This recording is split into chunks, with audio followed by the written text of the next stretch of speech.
Hello everybody. Today I'm going to be showing you, actually I don't know what to call it. I didn't really think about that, but it is a light switch that has 3 outputs instead of 2 on or off. It has 3. Yeah, I'll just show it to you. It's harder to explain than to show. On, and then on, and then on. It's a little bit laggy, kind of, but it's not the fault of me, it's the fault of the repeaters. So that's all it does. First one's on, then the second one's on, then the third one's on. Great. This is actually the condensed version of this, believe it or not. I'm not very good with condensing redstone, but I'm going to bring you over to my non-condensed one because it's a lot easier to explain how it works over there. I'm also going to show you a practical use because it probably looks pretty useless at the moment, I'm not going to lie. But that'll come later. So, here's how it works. When you hit this button, it sends power to this powered T flip-flop. If you don't know what that is, then you're a noob and you shouldn't be watching this video. Obviously, I'm kidding. When this gets power, these pistons switch, and then the block would be over this. The redstone torch would be giving power to this. Normally, like over here, there is only... how is it?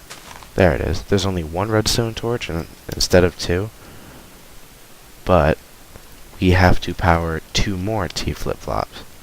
So when it switches over here, it gives this power, which switches this. When it switches over here, it gives this power, which switches this. Okay, so we know how that works. Over here we have an OR gate.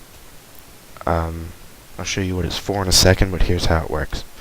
If either of these have input, then this torch is off. But if neither of them have input, then the torch is on, which sends an on signal over here, which turns this on. Let me just show you.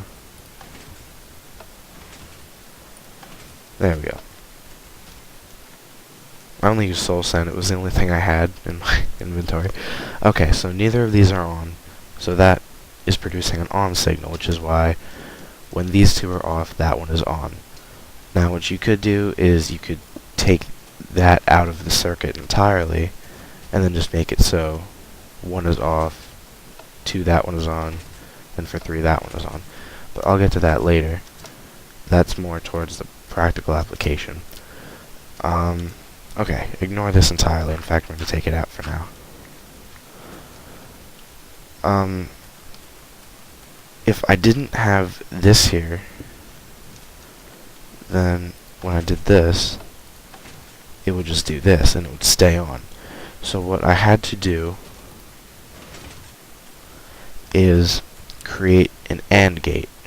What that is when this input here and this input here are on, it turns this input on, which sends a positive signal here. So when this light is on and this light is on, this input is on. When this input is on, it gives power back to the T flip-flop so that it will unpower that, so that only this will be on, which is why it kind of lags in between the two. This is on. You can see the AND gate working, and then it gives more power, and this is off once more. I'm pretty sure I explained it all, actually.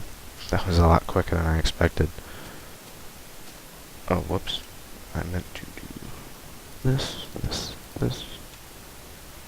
Boom, boom, boom. Okay, yeah, that really was a lot shorter than I expected. I feel like I'm missing something. Explain that, explain that, explain that, explain that. Alright, well, I guess I will see you when I show you my practical application. Hey, everyone. No, I'm just kidding, I'm back. And it is nighttime, so what better a time for a demonstration of lighting? Let's just get started. Okay, it's rather dark in here. A mob could spawn if I wasn't on peaceful. How scary, right? But it doesn't have to be.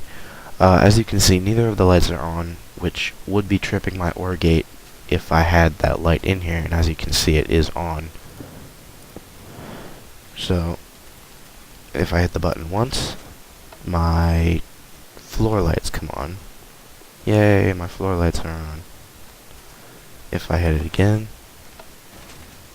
my ceiling lights come on. Yeah, I spent no more than a minute on this. It was just a house. But this can probably spark an idea as to what you can do with it. You can set up 3, 4, 5 different lighting fixtures and have them cycle through with the press of a button. And while this is a very simple design, it can show you the effectiveness of this massive system. Now, I know one redstone expert is going to watch this and they're going to say, I hate you, because this is so huge. I know there's probably a 3x3 block that can do the same thing, but I am still proud of this because I made it myself. No help. And I helped. Yeah, that was your demonstration. I may or may not be making any more videos in the future, so you may or may not be looking forward to that. Thank you for watching. Peace out, Girl Scouts.